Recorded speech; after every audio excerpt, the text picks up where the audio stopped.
Seguimos en este episodio especial de EIS Podcast, el valor de servir. Grabado desde el foro Ciudad y Servicios 2025. En este espacio seguimos hablando de algo que nos une, los servicios públicos, para hacer visible lo invisible. Y si hay un servicio que encaja perfectamente con esta definición, es la gestión de los residuos. Nadie lo ve, nadie quiere pensar en ello, pero todos dependemos de que funcione.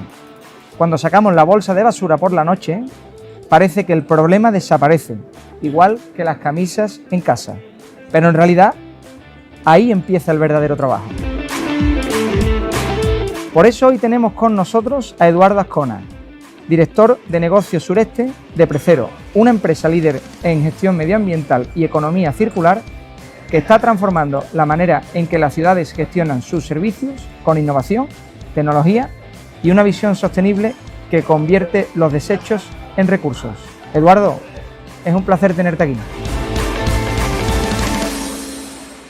Hoy tenemos con nosotros a Eduardo Azcona, director de Negocios del Sureste de Precero, una empresa líder en gestión medioambiental y economía circular que está transformando la manera en que las ciudades gestionan sus residuos con innovación, tecnología y una visión sostenible que convierte los desechos en recursos. Eduardo, es un verdadero placer tenerte hoy con nosotros aquí en Ciudad y Servicios, que además ha formado parte de una de las mesas redondas. Pues un auténtico placer, Julián, y desde luego daros la enhorabuena, porque están siendo unas jornadas magníficas. Yo os animo a que además las intentéis hacer de forma anual, no bienal, y desde luego, pues están siendo muy productivas. Pues lo vamos a intentar, por supuesto que sí. Eduardo, yo intento ir a lo mollar. Vamos a intentar hablar de lo que no se ve, justamente lo que hablábamos antes del inicio de la grabación. Cuando hablamos de residuos, casi todo el mundo piensa en el camión que pasa por la noche y en el contenedor de la esquina, pero detrás hay un mundo entero lleno de planificación, tecnología y personas. ¿Eres capaz de decirme cuál es la parte más invisible y más difícil de la gestión de residuos que realizáis en Precero? Bueno, pues yo te diría la parte más difícil o compleja, pues yo creo que engloba la totalidad. O sea, el servicio de recogida de residuos, también hacemos limpieza viaria y el tratamiento. Yo creo que su conjunto es un mundo muy complejo, tecnológicamente muy avanzado, donde hay grandes innovaciones, pero es el gran desconocido de las ciudades. Al final, el ciudadano se centra y lo único que ve es el depósito de su bolsa de basura en el contenedor y prácticamente, o sin el prácticamente, amanece con la ciudad limpia y con los contenedores vacíos. ¿Qué es lo que sucede en la ciudad durante todo ese tiempo? Que normalmente suelen ser recogidas nocturnas. Pues el ciudadano lo desconoce. Ellos se limitan, y es así, es su labor, a hacer una correcta segregación, que ahí es un campo donde se tiene que trabajar. En algunos casos, ¿eh?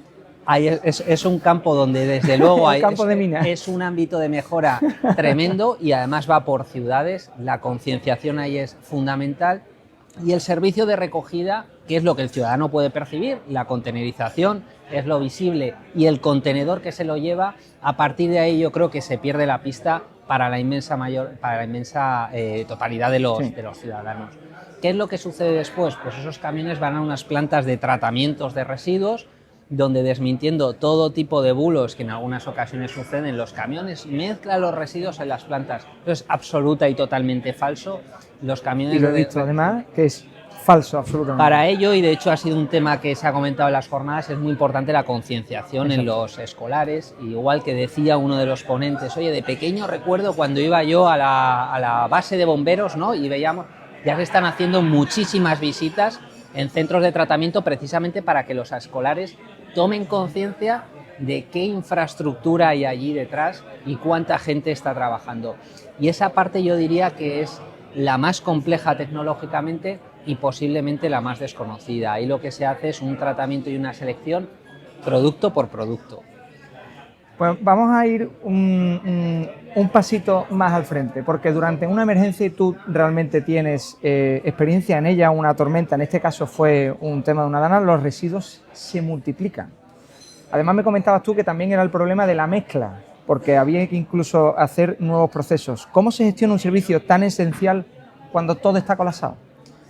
Bueno, pues al final yo creo que es el mayor reto al que se puede Yo creo que enfrentar sí. una empresa de residuos, de gestión de aguas, es ese tipo de catástrofes.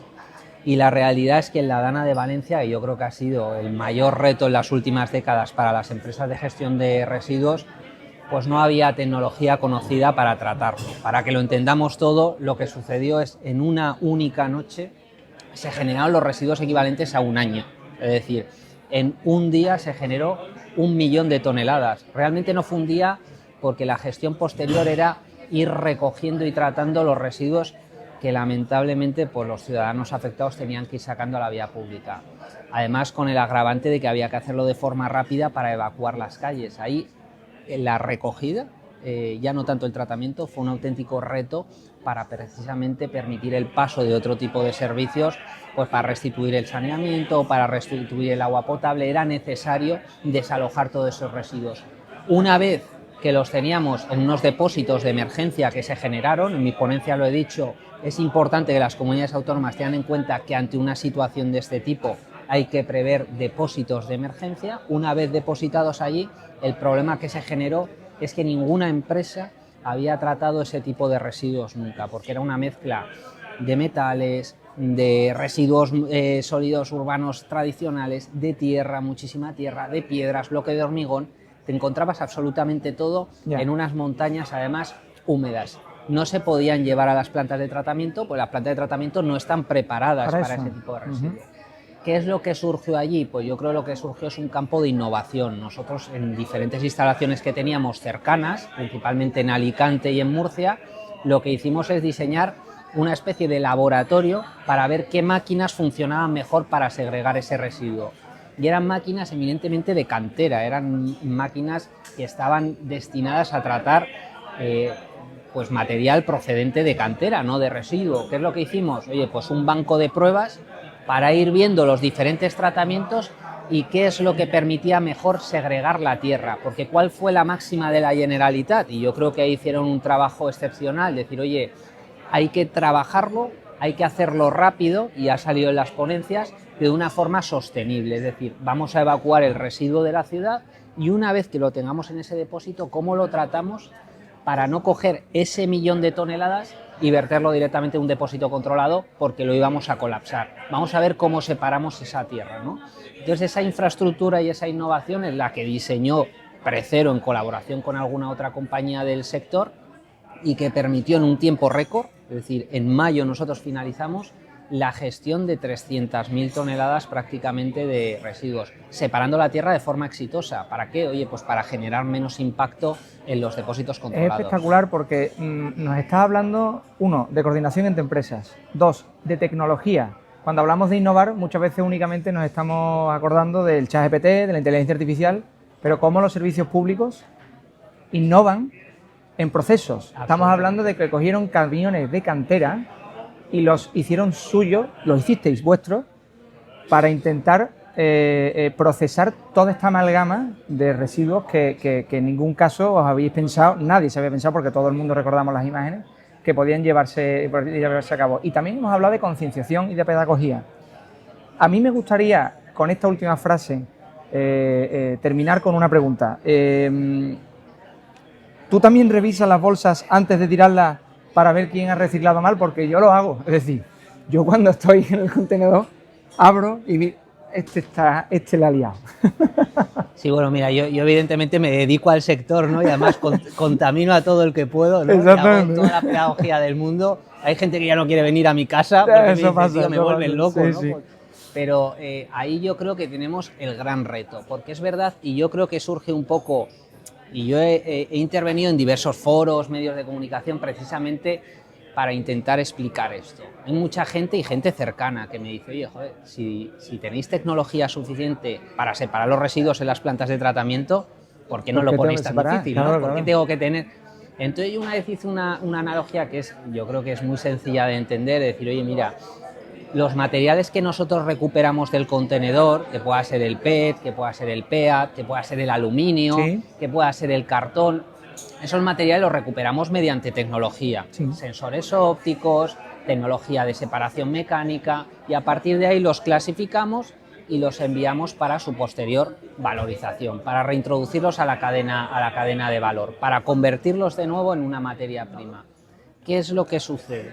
Lo que sucede es que yo les digo, esto es equivalente a pescar en un río. Digo, si el río viene limpio, pues yo pesco los peces con absoluta normalidad y tranquilidad y los identifico muy bien. Si el río viene lleno de barro, yo no los sé captar. ¿Qué es lo que sucede en un contenedor? Si a mí el flujo que me viene del contenedor amarillo, donde están los metales, donde está el PET, donde está el PEA, donde están los envases, que a veces hay alguno que tiene confusión, donde está el brick, con esa tecnología se puede perfectamente, mediante separadores ópticos, mediante imanes especiales para que todo el mundo lo entienda, para la captación de aluminio, yo puedo ir captando y segregando perfectamente ese material.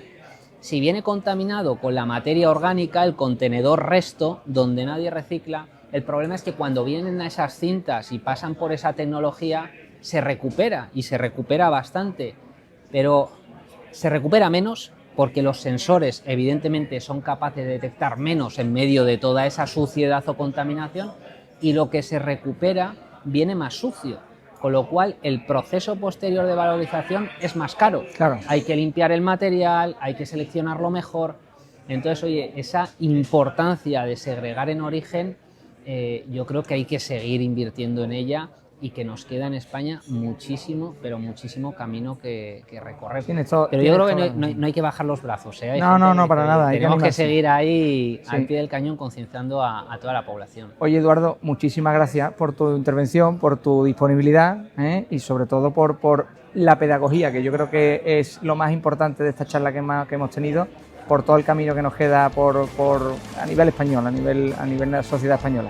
Muchas gracias a vosotros y sobre todo por difundir, yo creo, que este mensaje tan importante en la sociedad. Gracias, Julián.